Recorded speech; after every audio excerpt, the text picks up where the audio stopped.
Hey everyone, we have even more cards being revealed. The rest of the priest cards, there's just so many cards coming out. We're getting closer to the end of the reveals though, so this is getting exciting. But today we had some cards revealed again on another Douyu Chinese live stream via an Old Guardian uh, YouTube video. One card revealed in a PC Games article, and more cards being revealed via YouTube on channel by the Fishu. Also, just again, last time that I will mention this in a video, I do have a giveaway, so stay tuned at the end for more info on some bundles. Let's jump into some cards here. We have rogue cards. We have Noxious Infiltrator, a 4 mana 2/5 poisonous. Battle Cry. If a friendly undead died after your last turn, deal 1 damage to a minion. The poisonous and the dealing 1 work together, so dealing 1 matters a lot more because of that poisonous effect there.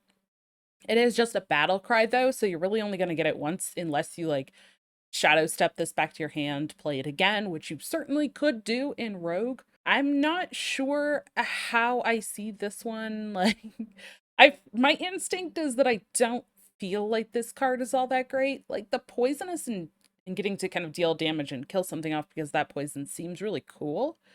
But also paying 4 and then it only being like a one-time effect, maybe not as great. Plus, it relies on an undead having died your last turn, so it just feels like there's a lot of stipulations in order to get that effect. So I'm not really sure if Rogue actually will want to run this. Maybe not for a little while, but there might be something that pops up that utilizes this in the future. Next we have Rotten Rodent, a 2 mana 2/1 undead beast. So it's got 2 tags. I love that. Battlecry, reduce the cost of all death rattle cards in your deck by 1. A very interesting concept here. Again, a Battlecry. It's only cards, death rattles that are in your deck, so not in your hand. Maybe rogues want to play this in a death rattle version, but I don't I don't know if this actually slots into the current like naval mine death rattle type rogues. I suspect that there will be some other death rattles that Rogue wants to use, but I'm not sure if this just goes right into kind of the current iterations we're seeing. I like the concept, but not really sure where it's going to fit in yet. Then we have Scourge Illusionist, a 4 mana 4/4 undead death rattle. Add a 4/4 copy of another death rattle minion in your deck to your hand.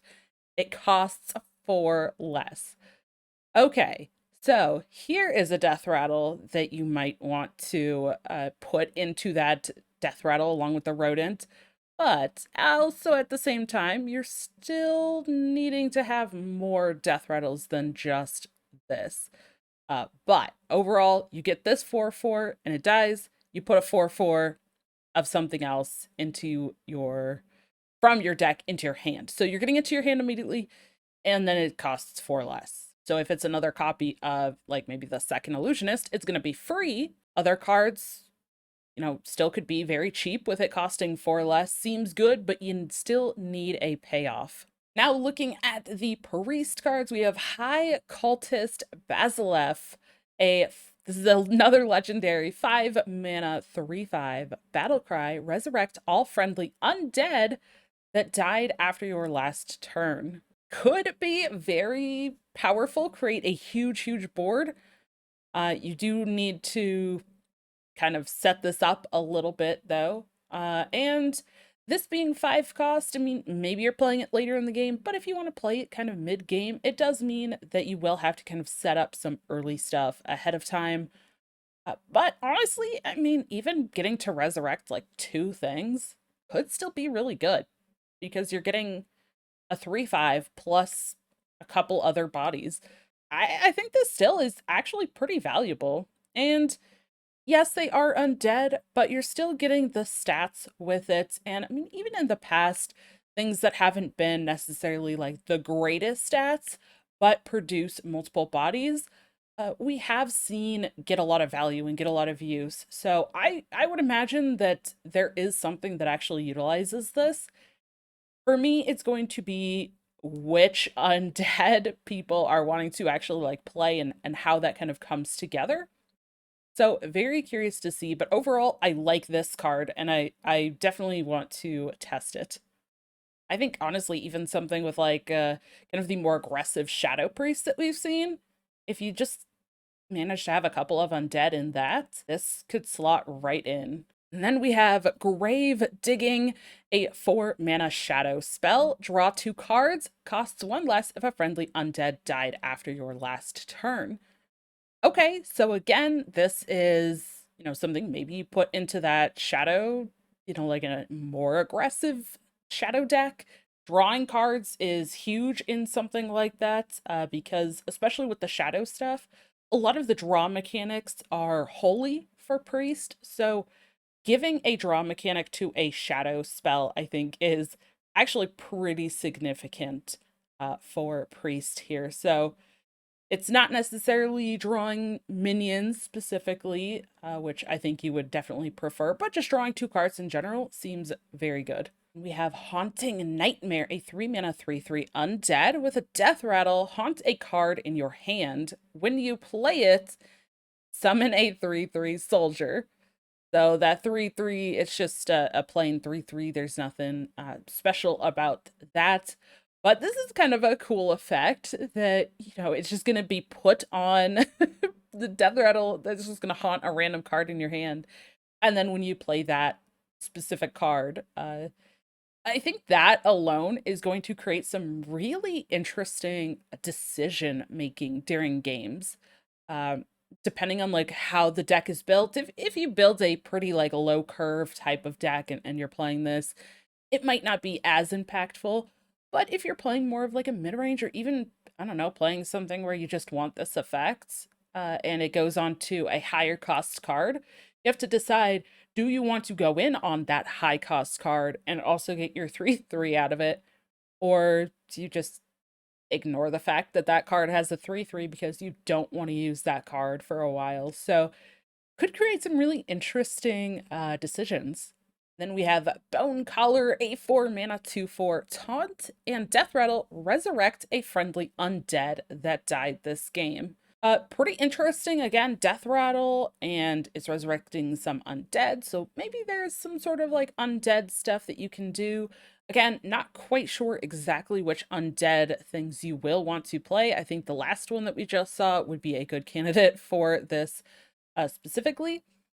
It is a taunt as well, so much more likely that that death rattle will actually go off because your opponent is going to have to attack into that. I think the stat line on it is fine, but could create some really interesting synergies if you're trying to go for like death rattle and undead type of stuff. Then we have Animate Dead, again another shadow spell, a 1-mana shadow spell. Resurrect a friendly minion that costs a 3 or less. Yes, I love this card. I think this can go pretty easily into like the aggressive shadow style decks that we've already seen. Honestly, I think you can use this in something even like the Wig or Naga Priest that we've been seeing to bring back some of your early minions, or even just be able to actually play this and put another minion on the board, even if your opponent has cleared off some of your past minions. It really helps with that, and quite a few of those minions in there are 3 or less. And it's another cheap spell that works with a lot of the synergies in the deck already. So honestly, I kind of feel like this can fit in a couple of different places. I really like this card. Then we have Mind Eater, a 2-mana 3/2 undead with a death rattle. Add a copy of a card in your opponent's deck to your hand. Okay, it's an undead and a death rattle thing, so I guess if you're trying to go for synergies like that, you could play this in some sort of like thief style priest deck. I think that's probably where I see it fitting the most. Like maybe you still can play this in a sort of aggressive style shadow undead type of deck, just because it is that cheap body and it does have kind of aggressively statted body size. So just being able to play this on turn 2 and attack for 3 damage seems pretty solid to me for some of those style of decks. And we have Undying Allies, a 0 mana shadow spell. After you play an undead this turn, give it reborn. Pretty cool concept. Again, like my mind just keeps going to this like aggressive shadow style deck where you're just playing shadow spells and minions and just beating on your opponents. And that is the style of priest that I want to play. So I'm kind of excited for that. Uh we've kind of seen shadow be like hit or miss, I think, in the past. So really curious to see how this actually will feel and will perform in the meta once we're able to actually like play all of the cards and kind of get all of the classes, in there together. I'm not sure how effective the reborn will be. It really will depend on what undead you're playing with it. You're really probably putting this with something that has a death rattle ultimately to get the most value out of it, I would say. But I mean, honestly, being able to just get an extra body out of it, sure. I'm not really sure if you do want to play this in there for that effect, though. This one, I think, is not going to be one that people want to just auto include necessarily. And maybe this is even one that people just run one copy of. I'd imagine some of the spells that we just saw already probably being more of an like quote unquote auto include than this one. At least that's again, this is like my initial kind of just raw instincts while I look at these. And we have, of course, another Shadow Word card. This one, Shadow Word Undeath. We have 5 mana shadow spell. Deal 2 damage to all enemies. If a friendly undead died after your last turn, deal 2 more. So we've seen it with quite a few cards, but the fact that this says all enemies, period, and not enemy minions is great because that also means it's going to go face. You have a potential upside. This one, again, a shadow spell. I'm really digging a like an aggressive shadow style priest deck. I really want to see how all of these cards work. The 5 cost on this might have something to say about that. Because if you didn't have an undead die last turn, paying 5 to just deal 2 to all the enemies might not be the greatest. Especially if you don't really get to clear any of your opponent's minions, if you're not dealing 2 and killing your opponent. Like, it might really kind of feel like it's lacking if you don't get that upside of having the undead die before. So this one is one that I'm kind of like a wait and see how it actually feels. And I think is going to be a little more dependent on how you build the deck and make sure you're getting that undead in there. So I like the card overall, but this one, I'm not really sure if it's going to be super powerful, get the effects every single time. This is the card that was shown in the PC Games article here. A lot of these cards as well, this one included, were kind of, given to us a little bit as like a sneak peek because they were generated or discovered in the Death Knight show match that they had. So we kind of already knew about this one for those who watched it or were following, but Scourge Tamer, a 2 mana 2/2 undead hunter card with a battle cry, craft a custom Zombeast. Now, the Zombeast, I love that they did this. They're showing this Zombeast. It's an undead and a beast. But you'll get a couple of discover options, and you get to pick basically 2 different beasts and kind of stitch them together, just like for people who have played the old Death Knight Rexar. That hero power of creating a Zombeast, it will work the same way. So you'll get to discover a beast and then discover something else, and then you kind of will get to combine their stats and text. Really cool. I think especially for 2. Like honestly, this being a 2 mana 2/2 and an undead has some benefits there.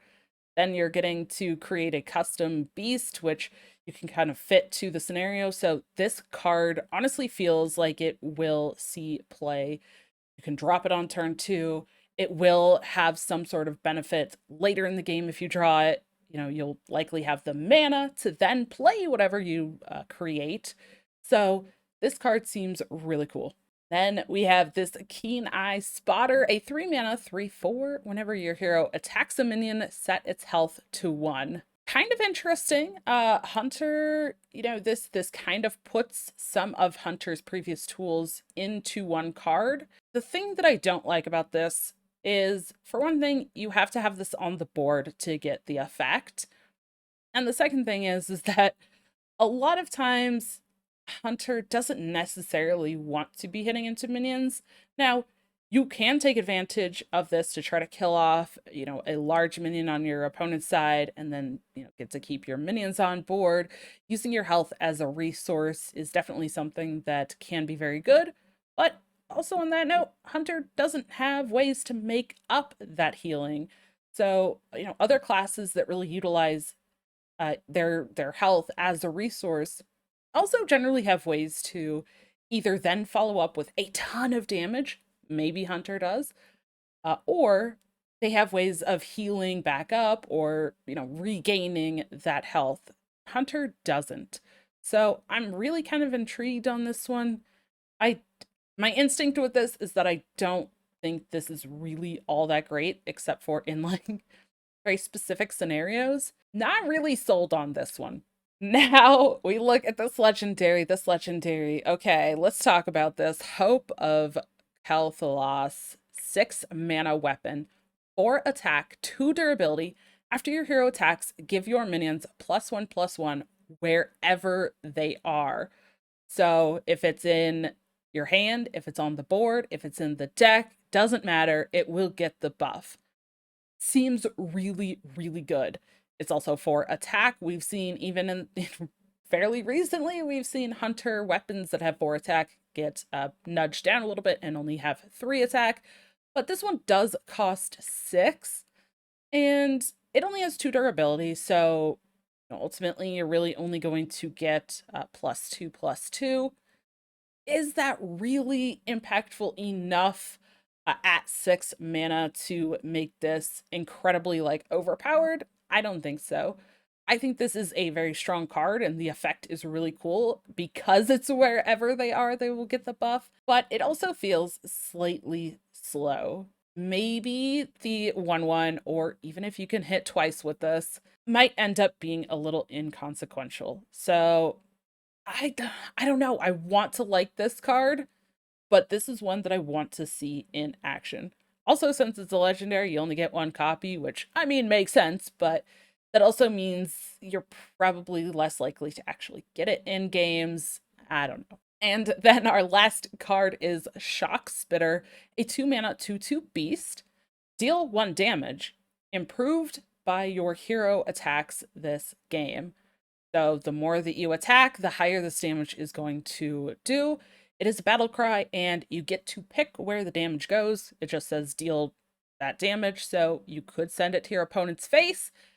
Could create some really cool, gameplay where maybe you're just attacking either into your opponent's face or attacking into some small minions like every chance you can.